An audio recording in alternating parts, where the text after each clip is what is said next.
sambut hari pagi dan hangatnya mentari, bimbingku dalam terangmu, jauh dari kegelapan. Pimpin di hariku, peganglah tanganku, biar aku bersandar di dalam kasih-Mu Tuhan. Hari ini ku melayani dan hanya bagi-Mu. Hari ini ku melayani sampai selamanya. Marilah Tuhan Kau pimpin aku di setiap jalanku. Hari ini hanya bagi-Mu.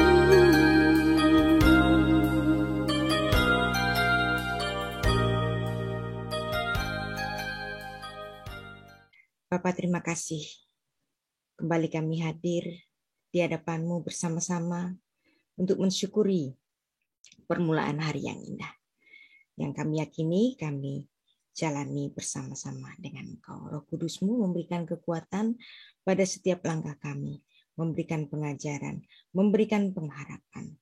Sebentar kami akan mendengar firman-Mu, dan kami siap mendengar, dan Roh Kudus memberikan pencerahan kepada kami. Beshem ha'af, vehaben, veruah hakodesh, ha'elohim echad. Di dalam nama Bapa dan Putra dan Roh Kudus Allah yang Esa. Amin. Pagi ini kita akan bersama-sama merenungi satu keadaan yang sulit, yang barangkali pernah kita alami dan mungkin akan kita alami. Yang dimana dalam keadaan yang sulit itu kita memerlukan tempat untuk curhat bagi kita. Kita memerlukan teman, kita memerlukan sahabat untuk menjadi a shoulder to cry on.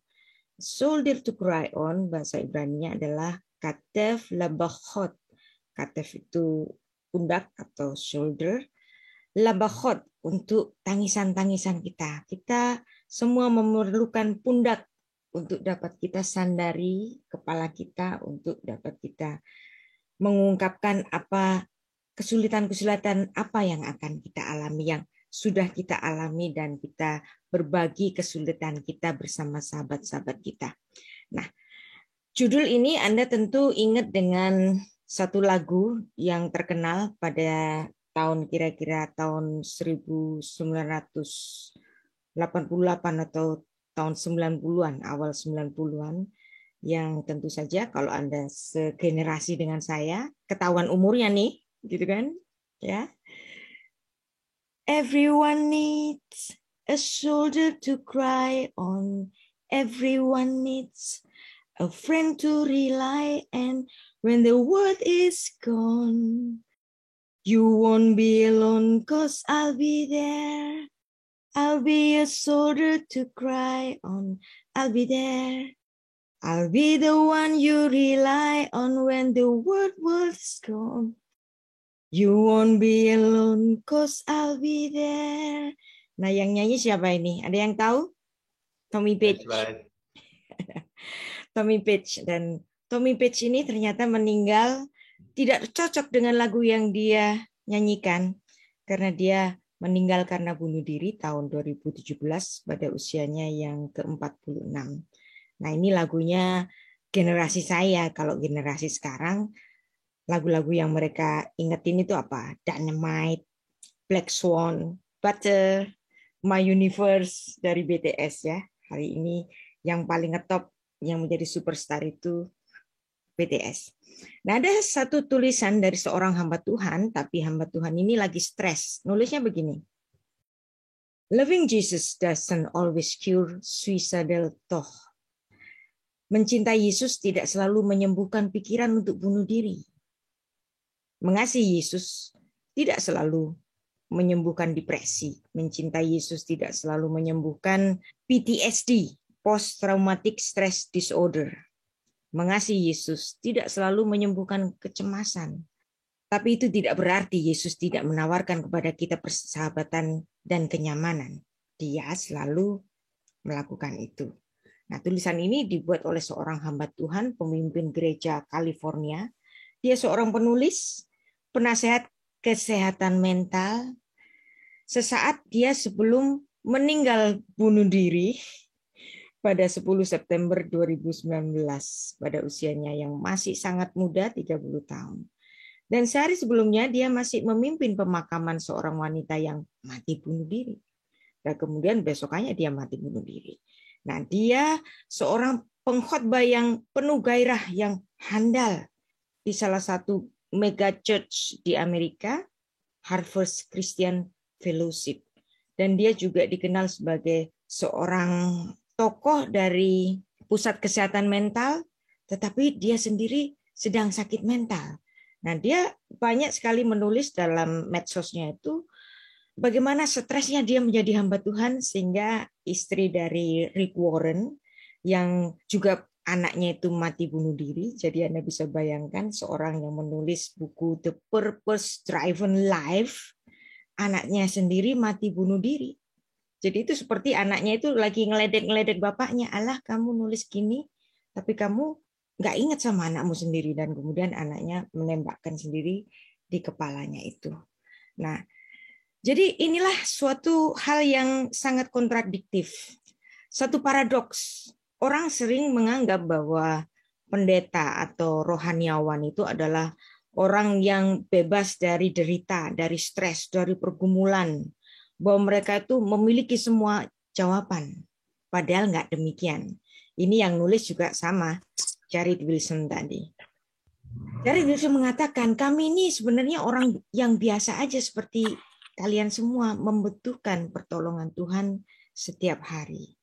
Nah, kasus-kasus bunuh diri adalah hal yang rumit, yang tidak bisa dinilai secara sederhana, karena pasti rentetan kisahnya itu sangat panjang dan bermacam-macam latar belakangnya.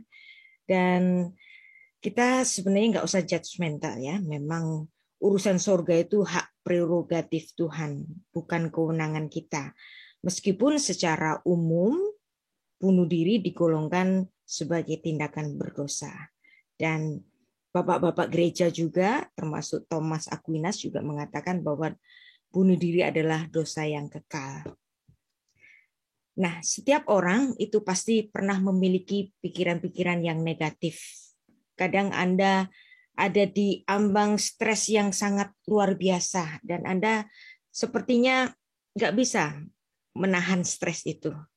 Nah, ketidakberdayaan untuk menjalani stres ini kadang-kadang punya pikiran, lebih baik aku mati aja deh. Nah, apalagi misalnya stres itu dikondisikan dengan penyakit-penyakit, misalnya orang itu sedang sakit kanker, orang itu sedang sakit yang tidak dapat disembuhkan, bahkan ada banyak sekali orang-orang yang pada puncak ketenarannya itu bunuh diri. Ada banyak artis-artis juga yang kita berpikir itu seolah-olah nggak ada urusan, nggak ada susahnya gitu, kok tiba-tiba mereka mati gitu kan. Nah, beberapa tahun lalu banyak sekali artis-artis Korea itu yang karena tekanan dari para agennya mereka jadi stres dan kemudian bunuh diri pada puncak-puncak karirnya itu. Jadi ada banyak multifaktoral yang menyebabkan orang itu bisa menjadi bunuh diri. Pikiran-pikiran negatif Anda dan saya pasti pernah merasakannya. Nggak peduli dia hamba Tuhan, nggak peduli dia orang biasa, nggak peduli dia artis atau politisi atau apapun. Bahkan Tuhan Yesus sendiri pernah loh punya pikiran negatif. Jadi apa yang kita rasakan, Tuhan Yesus itu juga pernah rasakan. Tapi ketika Tuhan Yesus merasakan ada suatu stres yang berat, apa yang dilakukannya? Kita baca ya. Matius 26 ayat 38 dan 41. Lalu katanya kepada mereka, hatiku sangat sedih, seperti mau mati rasanya. Tinggallah di sini dan berjaga-jagalah dengan aku. Nah, jadi ingat ya, kalau Anda stres, sebisa-bisanya Anda jangan sendirian. Kalau Anda sendirian, itu nanti ada pikiran yang aneh-aneh. Jadi Anda perlu a shoulder to cry on. Yesus saja ketika bersedih, dia meminta murid-muridnya, tinggallah kamu di sini. Berjaga-jagalah dengan aku. Dan bukan cuma berjaga-jaga, apa yang diminta Yesus di situ. Ayat 41 kita baca ya. Berjaga-jagalah dan berdoalah, supaya kamu jangan jatuh ke dalam pencobaan. Roh memang penurut, tetapi daging lemah. Jadi seperti apa yang ditulis dalam Matius 26 ayat 38 tadi, usahakan kalau Anda sedang stres berat, Anda jangan mengunci pintu Anda di rumah sendirian. Kalau Anda mengunci di rumah sendirian, itu nanti ketika Anda berpikir aneh-aneh, nggak ada yang memberikan kekuatan kepada Anda perlu a shoulder to cry on. Tinggallah di sini, berjaga-jagalah dengan aku, jagai aku ya. Ya. Nah, jadi menjadi Kristen, menjadi hamba Tuhan, bahkan memiliki Yesus, tidak membuat Anda itu bebas dari pikiran-pikiran negatif, bahkan depresi. Nah, kita baca juga ayat dari 1 Korintus 7 ayat 10. Sebab duka cita menurut kehendak Allah menghasilkan pertobatan, yang membawa keselamatan, yang tidak akan disesalkan, tetapi duka cita yang dari dunia ini menghasilkan kematian. Maka ingat sekali lagi, kalau Anda lagi stres, cari teman, cari sahabat, pilih kira-kira siapa yang mau mendengarkan Anda. Bahkan gereja-gereja menyediakan pos-pos untuk menanggulangi anggota-anggota jemaat yang mengalami stres ini. Jadi selalu ada jalan. Jangan pernah Anda sendirian ketika Anda stres.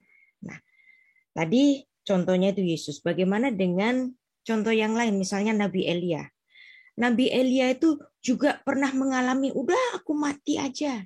Misalnya dalam 1 Raja-Raja pasal 19, kita baca ayat yang keempat ya. Tetapi ia sendiri masuk ke padang gurun sehari perjalanan jauhnya. Lalu ia duduk di bawah pohon arar. Kemudian ia ingin mati katanya. Cukuplah itu. Sekarang ya Tuhan, ambil aja nyawaku. Sebab aku ini tidak lebih baik daripada nenek moyangku.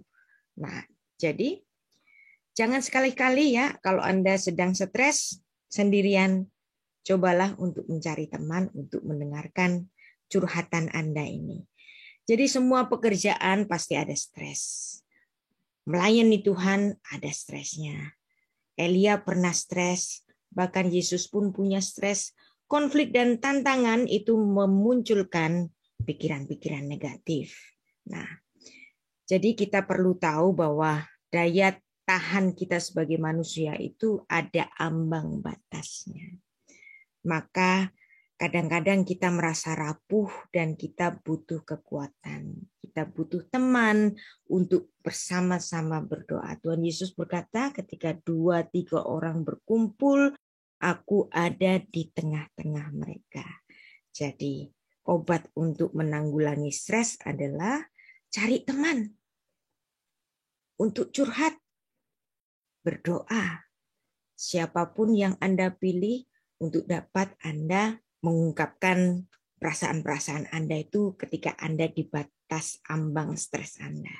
Jadi seperti apa yang ada di dalam lagu, everyone needs a shoulder to cry on.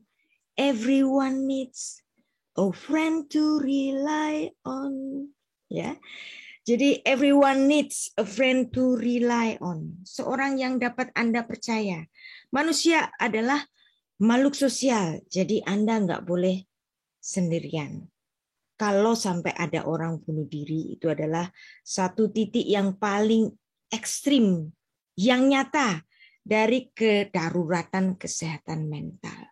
Jadi kesehatan mental itu harus kita bangun, kita bina agar kita ada di tempat yang dimana kita itu punya kebahagiaan yang cukup. Anda nggak boleh sendirian. Anda harus punya teman. Manusia adalah makhluk sosial. Dan kita juga membaca dalam Filipi 4 ayat 13. Sebenarnya penderitaan-penderitaan yang kita alami itu tidak akan melebihi kekuatan kita. Nah, Filipi 4 ayat 13, Rasul Paulus mengatakan demikian. Segala perkara dapat kutanggung di dalam Dia yang memberi kekuatan kepadaku. Sebab itu maklumi kejauh Tuhan siapapun, bahkan seorang hamba Tuhan. Bagi saya, nggak cukup hanya sekedar mengatakan lihat Tuhannya, bukan pendetanya, ya. Sebab para hamba Tuhan itu juga berjuang untuk masalah-masalah kehidupannya sendiri. Bahkan saya yakin hamba-hamba Tuhan yang besar itu, karena mereka itu tahu bahwa dirinya adalah sebagai panutan, maka kadang-kadang mereka itu seperti kesepian karena mereka itu kadang-kadang sering menutup diri terhadap jemaat, ada gap.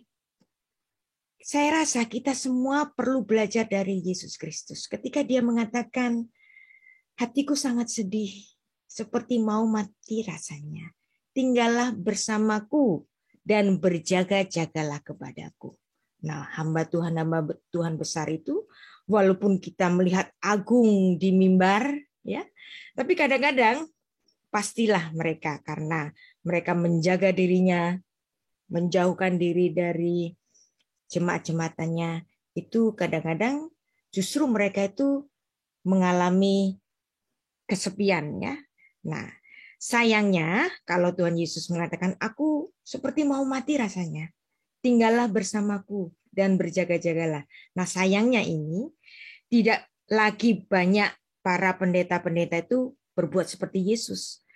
Bahkan mereka itu terkesan menjaga jarak. Nah, ketika seorang itu menjaga jarak, disitulah awal keterasingan dia. Disitulah awal dari kesepiannya. Kalau Anda punya teman, berbanyak-banyaklah untuk memiliki teman. Pilihlah teman yang paling cocok. Kan nggak semua orang itu cocok sama kita.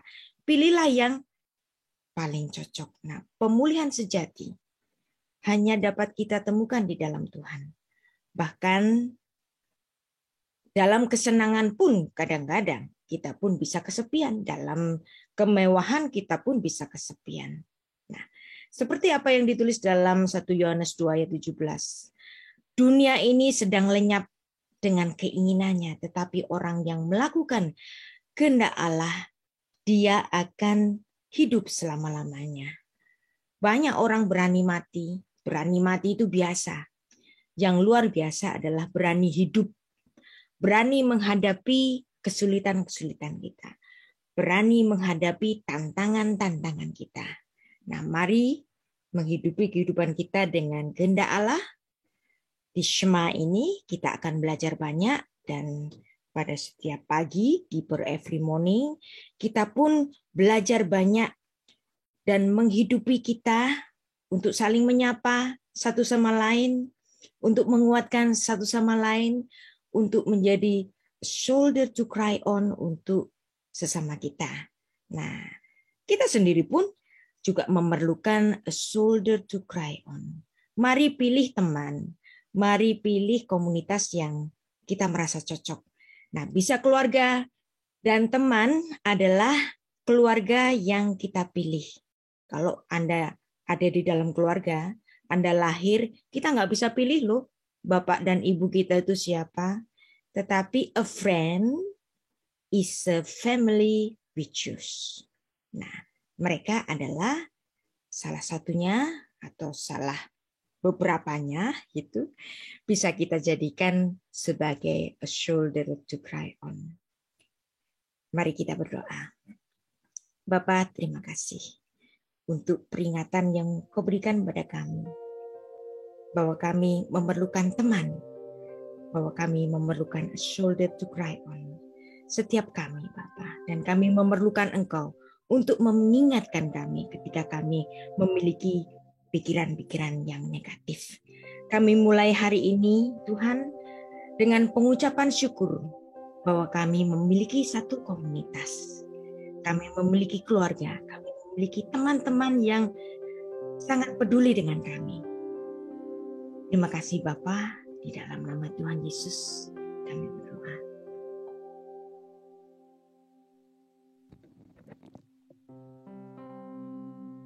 Terima kasih Ibu Rita firman-Nya. Banyak. Puji Tuhan. Memberkati Ibu Rita. Saudara, kita bersyukur Berita renungan pada pagi hari ini yang sangat memberkati. Terima kasih untuk Ibu Rita yang sudah membawakan bagi kita semua. Baik Bapak Ibu Saudara, tadi kita sudah saling menyapa untuk Bapak Ibu Saudara yang berada di Sobat Semaya. Kami sapa kembali di sini.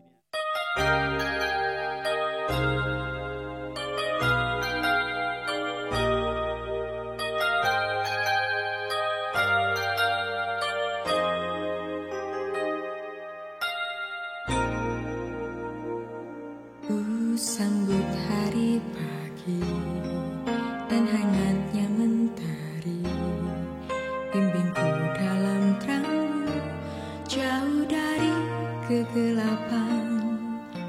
Pimpin di hariku, peganglah tanganku, biar aku bersandar di dalam kasih-Mu Tuhan. Hari ini ku melayani dan hanya bagi-Mu. Hari ini ku melayani sampai selamanya. Marilah Tuhan Kau pimpin aku di setiap jalanku. Hari ini hanya bagi-Mu.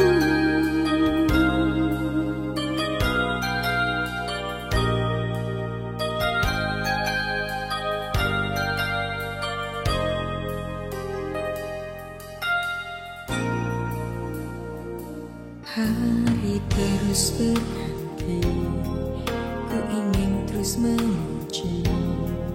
Ku berjanji padamu untuk selalu dengar sabdamu. Ajarku selalu, Kau perlindunganku. Hari ini ku ingin adalah hanya bagi-Mu. Hari ini ku melayani dan hanya bagi-Mu. Hari ini ku memuji-Mu sampai selamanya. Marilah Tuhan Kau pimpin aku di setiap jalanku. Hari ini hanya bagi-Mu. Hari ini ku melayani dan hanya bagi-Mu. Hari ini ku memuji sampai selamanya.